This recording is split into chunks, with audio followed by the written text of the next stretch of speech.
right, that's our initial speaker who just texted me and said, I'm on Teams. And I said, you're supposed to be on Zoom. That's how it goes. Good morning. Morning. I am David Miller, and many of you are friends, so it's great to see you. And those of you who aren't friends yet, we're looking forward to having that relationship. So I'm with Dabbler Media Group City Guide, and this morning's going to be great. As you can see, we have a wonderful turnout. We've got a great lineup of presenters. I think we're all going to learn some things. So one thing I ask is we stay to schedule. I mean, we're supposed to start at 8:55, 9:01. As I said to BJ, that's a win. If we're within 6 minutes, that's a win. So that's great. So a quick couple welcomes of people who are, like you, working to make New York City a great place to welcome tourists. So first I want to say Fred Cerullo's here. Where's Fred, who's from the Grand Central Partnership? And if your partner crime, Tom Harris, they're always together, the Siamese twins. We're also pleased to have Chief Shell from the NYPD, who you're going to hear from in a little while. And I don't know, is Gail Brewer here? Gail was going to come, so maybe she'll come a little bit late. But so welcome. So we're here really to talk about 2023, 2024, and how we as a group make New York City a great place for tourism, for tourists. And what I love about our industry is that, yes, we compete, yes, we fight, we go after that dollar, but we come together for things like this to really make New York City a place people want to come. And that is a very special industry compared to many. So it makes it much more pleasant. So let's get started. So I want to thank our sponsors who helped make this possible. And I want to start with Howard Becker. Howard is the Vice President of Membership for the Business Council of New York State. So Howard, come, please greet everybody.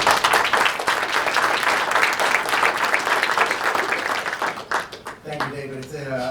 It's great to be here.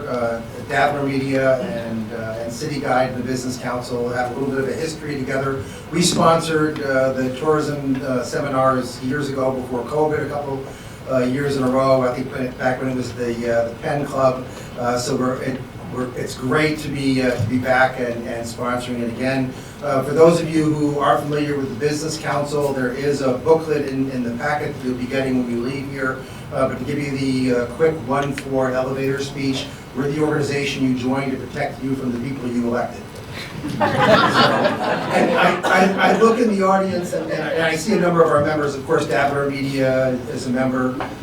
Christine Nicholas is here from Nicholas and Lentz. In fact, I think Christine was the first person to introduce me to David years ago. Patrick Condren with the Bus for New York Coalition. Long history in New York in tourism and the double-decker buses. I'm sure many of you know him. My colleague Joe Alston, if he's not here yet, he's on his way. He was coming down from Albany. He's one of our directors and he handles tourism, hospitality, and transportation issues. And I also want to give a shout out to Andrew Ridgey. Andrew was an absolute rock star during COVID. He really did a fantastic job with the hospitality industry. And he and I are going to be working on some issues again because, as many of you know, the hospitality industry is coming under attack by the government with taxes, fees, and everything else. And then I just want to give a quick shout out to our newest member, the Harlem Cultural Festival Foundation. Nicoa Evans Hendricks is here, brand new member as of today. Now, if you're not familiar with them, they are putting together an event this summer. All of you in the room are too young to remember the original Harlem Cultural Festival in 1969. It was the Black Woodstock. I encourage you to go on Netflix and watch Summer of Soul to learn more about it. But this event is going to be the event of the summer. And during the breaks, please feel free to walk up to Nicoa, and I'm sure she'll tell you all about it. But my job is to welcome you and kick this off. So thank you and enjoy the program.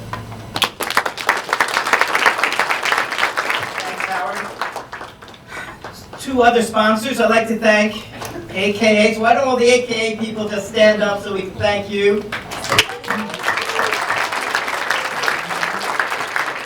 And our third sponsor is Anchor Ticketing Reservations with Nazi. Nazi has a table in the back, so if any of you are looking for literally state-of-the-art ticketing services, you can meet Nazi and find out what he has to offer. So, before we get too far, I want to thank our presenters because we have a great lineup. They have all worked hard. I've talked to all of them in advance. So let's give a shout out to the 7 presenters who we're going to learn from today. So thank you, presenters. Stand up and we'll...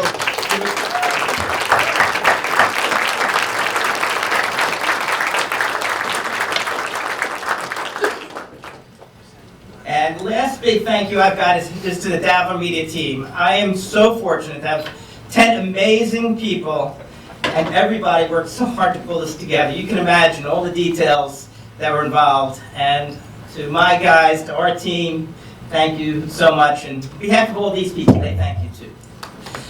Now, the biggest thank you is to somebody who many of us know, some of us really love, and that is Nastasia Welter.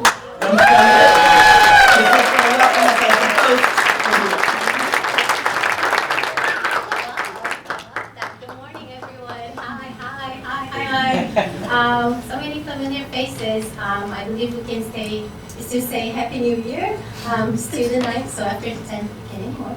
2024, cannot believe it's here. I'm so excited for this upcoming and strong year ahead of us. Thank you, David. Thank you, Vince. I don't see you. Oh, thank you for everything. City Guide, Davler Media, as well as all of the sponsors this morning, aka hotels, as well as Nazi with Anchor. Hi, Nazi. Good to see you.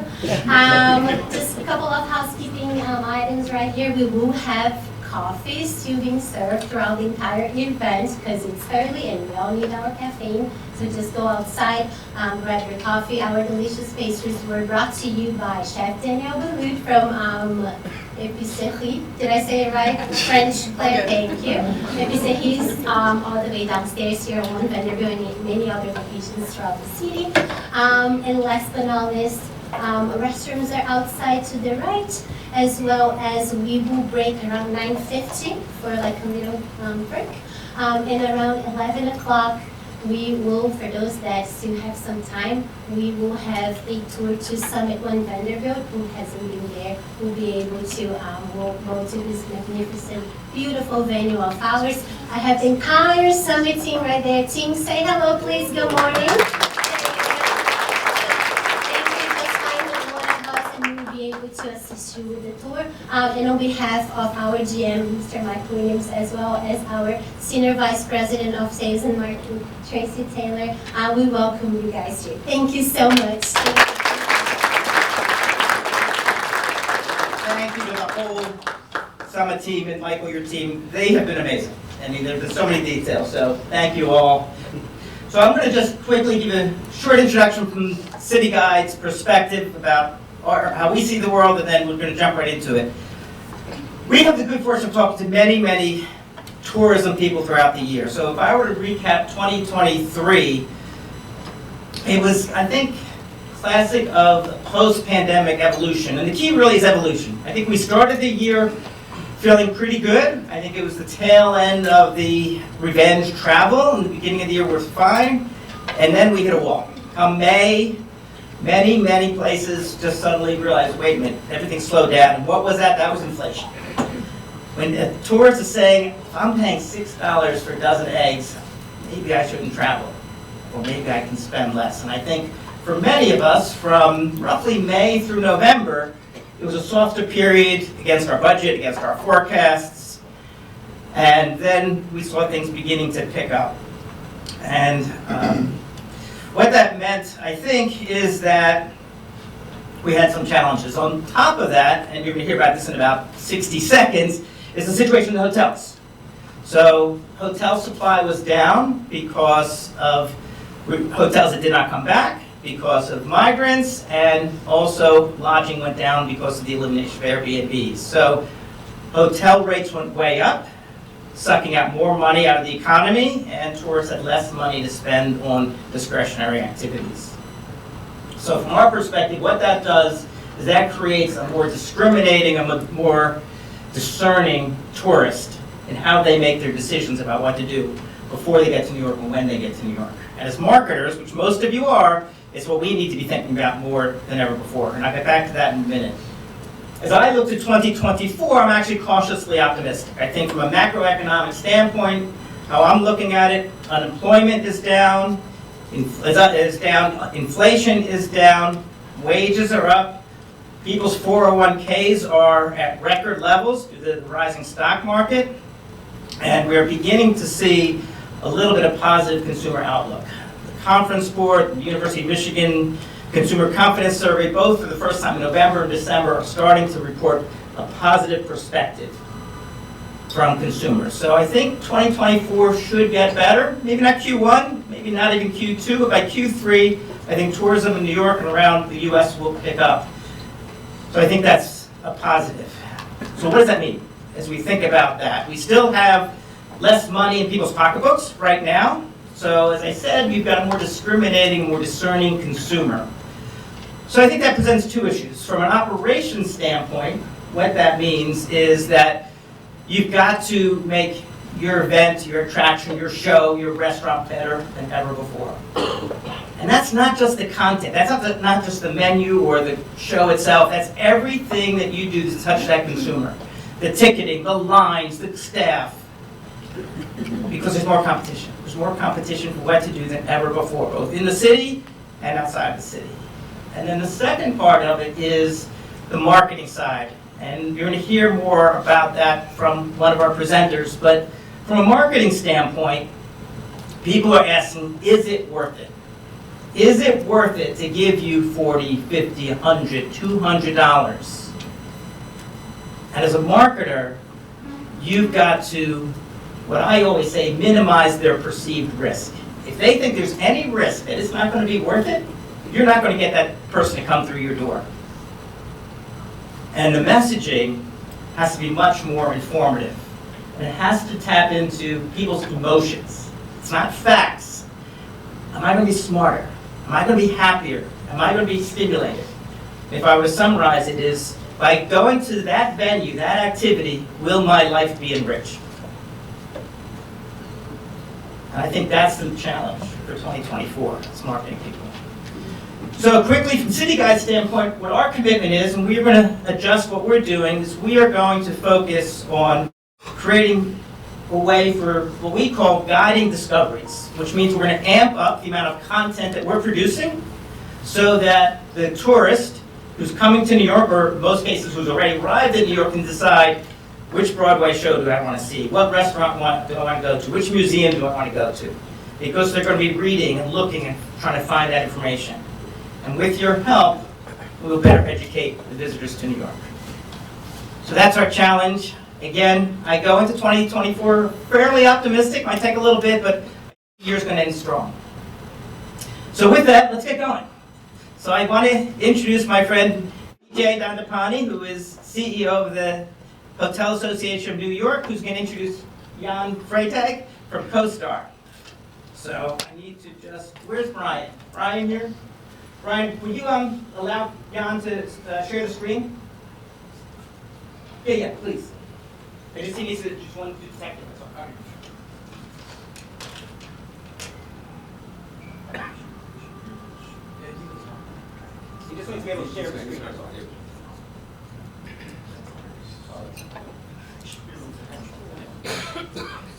Well, good morning and Happy New Year, everybody. I'm, as David said, the CEO of the Hotel Association. So just a quick overview of my industry, the hotel industry, and where it was in 2023 and where we think it could go in 2024. So it's a new year, so let's emphasize the positives. The city reached the highest ADR, that's the average daily rate ever in its history, as well as the highest RevPAR, as the revenue per available room. So all good news if you are a current hotel operator. So what prompted that was several things, but we can mention a few. Revenge tourism that I think David alluded to, as well as shutting down the short-term rental platforms that we were a big part of. illegal hotels, if you will, as well as the fact that crime is down. So I think the police chief is over here, and he'd attest to that and speak to that. So is it a time to celebrate? Perhaps. But really, our industry is a tale of two industries. David mentioned that we have migrants. We have 16,000 rooms catering to migrants. So it's good and it's bad. It's really good if you're a hotel operator who's catering to that business. And why you're catering to that is because you don't have the business that would otherwise have been there. So out of 128,000 rooms, you've got 16,000. That's a huge ratio, and that leads to what we call compression. And so that has obviously pushed pricing power up, which is good, like I said, if you're a current owner-operator. Not so good if you're a meeting planner. So we, in our annual meeting, had a presenter from Future Partners, a destination analyst firm, and they pointed out how meeting planners really want to come to the city. But what holds them back is pricing. So, and it's gone up. So, and on top of that, we have 6,500 rooms that still remain closed.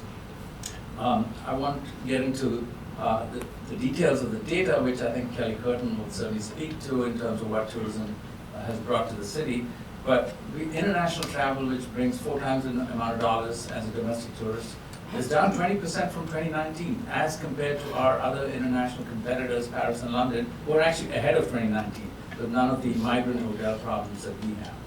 So as I said, the ADR ended at an all-time high, but if you compare it to 2019 ADR, which was 254, when you adjust that for inflation, which no doubt is going down, it's actually $302 for 2019. So we're behind 2019, not ahead. So in real terms, that is. Nominal terms, we are ahead, but not real terms. Similarly for RevPAR, the city's hotel industry continues to face real challenges. We have the highest real property tax per square foot of any city in the United States. I would argue even the world.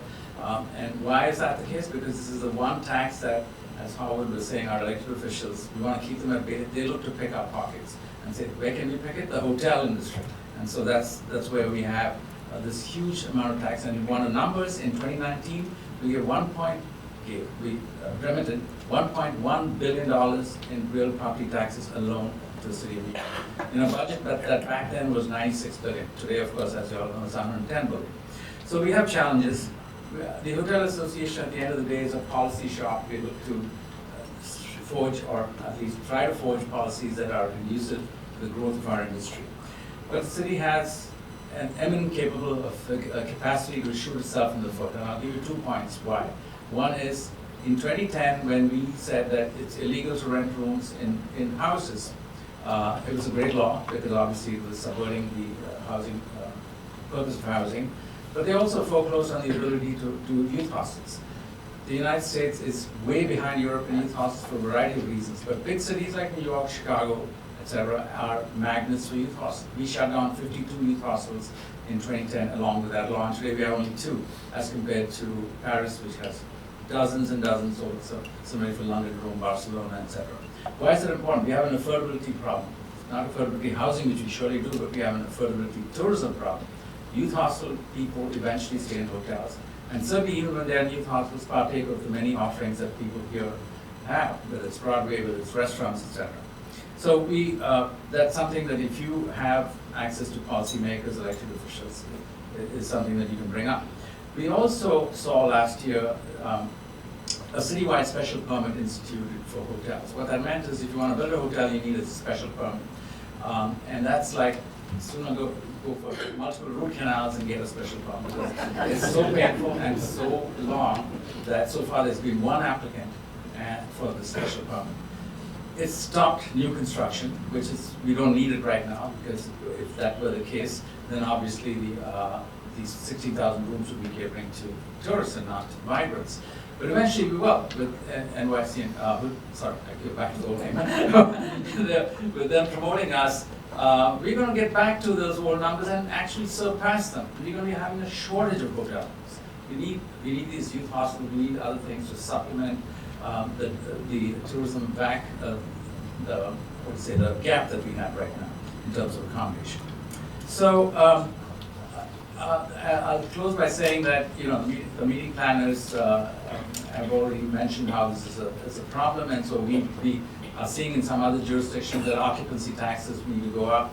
I urge you, if you have access to elected officials, to not allow that to happen in this city. We don't need taxes to go up anymore. So without further ado, let me introduce Jan Freitag. I hope he's on. So Jan's a data guy. And he's the National Director of Hospitality Analytics for CoStar, which acquired STR, where he used to work previously. And he comments on trends that shape the US hotel industry. He's a sought-after speaker and is frequently quoted in the New York Times, Wall Street Journal, Forbes, etc., and a whole range of other mainstream media. He's a trusted source for timely insights for investors, owners, and operators. He holds a bachelor's degree with distinction from Cornell University, as well as an executive MBA from Vanderbilt University. Yeah, the floor's yours, or the screen's yours, I should say. Thank you. Good morning. Thank you so much for having me. I appreciate the opportunity to be with you for 10 minutes. I want to put a little bit more data around the comments you heard already this morning. The US hotel industry is doing well, and we think there's growth in the future for this year. What I'm showing you here is the New York City forecast for supply demand, which drives everything, which gets you to occupancy, and then the average daily rate, ADR, that we use in the industry. What you see here is 2023 preliminary data. As you just heard, we took a bunch of rooms out of inventory. Room demand came back pretty strongly. We expect the same to happen this year. And then average daily rate growth will slow. But that is, of course, as you just heard, on top of the highest ADR that we've ever recorded in nominal terms. In real terms, as you heard, because inflation takes a bite out, we are not quite back to 2019 results. But so we're seeing slowing growth, but that's still growth. And what that means is that we're going to continue to see the highest room rates ever charged. A couple of influences on the New York City hotel industry. Number one, return to office. Challenger Gray and Christmas asked, are you back in the office? This is nationally, but I think it very much pertains to New York City. And what you see, the most important column here is in the 3-day, from spring 2023 to fall 2023, you see that the number of respondents that said, yes, we are back in the office on a 3-2 hybrid schedule has gone way up.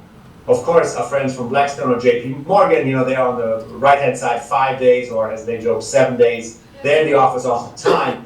But in general, we're seeing more people returning to the office. And what that then means is that business travelers come back to the city to meet with those people.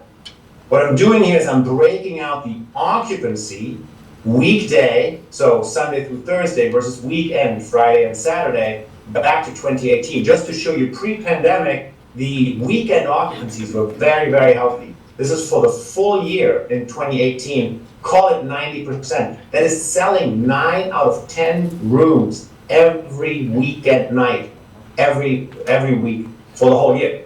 Same for 2019. We're not back there at all. But 85% is certainly a very, very healthy number. And you're also seeing, because people are back in the office, that the midweek numbers are slowly returning to a more quote-unquote normal number. Will we ever get back to 85% midweek? I'm not sure, because 3 days in the office is not 5 days in the office, and we have a lot of new supply coming. So I don't know that we're going to see the full occupancies that we saw in 2019. But on weekends, as we already heard, I'm pretty bullish as well. So what are we charging? And what you're seeing here is that in 2019, on the weekends, we charged, $240 or so. Now that's $300. You see that the delta has flipped, that weekends are now a little bit more expensive than weekdays. Why is that? Revenge travel, leisure travel, the American traveler having money in their pocket saying, okay, I want to go back to downtown areas. And New York hoteliers are taking advantage of that. Another very, very important data point has to do with group travel. So I talked earlier about return to office. People who come to the office who are meeting one-on-one, that's what we call transient travelers. But the other piece of the demand pile has to do with group rooms. And it's really, really nice to see that after the pandemic and after people who didn't want to be close to each other, now everybody wants to meet. So the Javits Center is doing really well. Hotel ballrooms are really full. So in September, in New York City, we sold as many group rooms as we did in September of 2019. And I think that's just an indicator of things to come, because obviously, if we are not in the office all the time, our CEO, our head of HR, still has to build culture. And how do you build culture if you're not in the office around the water cooler? Well, you get everybody into a meeting that didn't exist in 2019. We're very bullish on group rooms. And what that hoteliers are doing is they're saying, okay, there are very, very few big ballroom spaces available. We're not building ballrooms anymore. We're building limited service hotels. And so what that means then is ballroom space, meeting space comes at a premium. So group room rates are skyrocketing. And you see the delta here between 2019 and 2023, especially in September, that is a $100 increase over 4 years in September alone. And you see everywhere else, the group rooms are very, very, very healthy. We talked about international inbound. This is government data. This is not CoStar data. What I'm showing you here is from the Department of Commerce. They actually track airport inbound and outbound. They tell you how many Americans are flying out of an airport and how many international travelers are coming into an airport. I took the 3 New York City airports and I just did the math, same month compared to 2019. And really to make it easy to see, what I'm showing you here is the yellow dot is the difference in Americans leaving New York City airports versus international travelers coming into New York City airports. And as you already heard, very clearly, we are under-indexing 2019 in terms of inbound. We are over-indexing, where there are more Americans going abroad from New York City. So hopefully, we're seeing on the left-hand side travelers to NYC. You see the yellow dots, it's sort of inching up. The negative numbers, minus 20, minus 15, minus 10, are getting slowly better. So hopefully in 2024, we will see more international travelers coming back. And, 2023, the summer was clearly the summer of the international trip. Maybe Americans are staying home in 2024. On this chart, there's a lot going on here. What I'm showing is 12-month ADR is the average daily rate. So between 100 and 500, and the 12-month occupancy between, call that 73 and 83%. What you're seeing very clearly here is that the occupancy is basically in the same range, in the 80% range, and that room rates vary widely. That has to do with how many hotels there are. You can see the bubble, and the radius here is the inventory of rooms. You see on the right-hand side the submarkets. I think there's not a lot of surprise here, right? That the occupancies are very, very high. In some submarkets, hoteliers are quote-unquote buying occupancy by discounting. In other submarkets, really, really strong performance. For example, for the uptown area where a lot of luxury hotels are, those types of properties are doing really well, and they're charging very high rates. 2 comments on the pipeline. Number 1 is we have 8,000 rooms in construction. That's a lot. That's the 3rd highest number of rooms in construction in the nation. But once those projects open, there is not a whole lot coming. You just heard about the city ordinance. New supply in New York City will be severely constrained because of that. And what we're building, as I said before, is we're not building ballrooms. We're building what we call upscale and upper mid-scale type properties. The properties that Sam Chang has so successfully built, mid-block, Courtyards, Hilton Garden Inns, Modos, what have you. We will, however, see very few more of those after those 8,700 rooms open.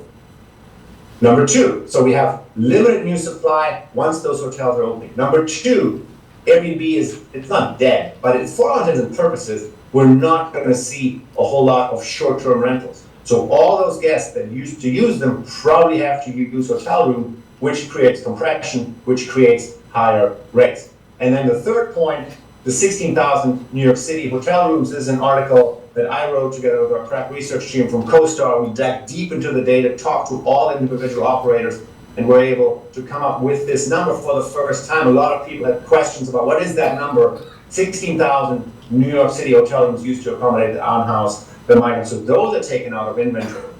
So what that means for New York City is we're preparing for the perfect storm from the hotel's perspective. Limited new supply, rooms taken out of inventory, little to no Airbnb competition. That only means one thing: room rates are going to continue to increase. If you found any of this interesting, we have our own podcast. That's me on the left, my friend Isaac Palazzo from STR. We call it Not a Lot of Hair, But a Lot of Good Data podcast. Tell me more, hospitality podcast, wherever you get the podcasts. I hope you have a great conference. I really appreciate your time. Thank you.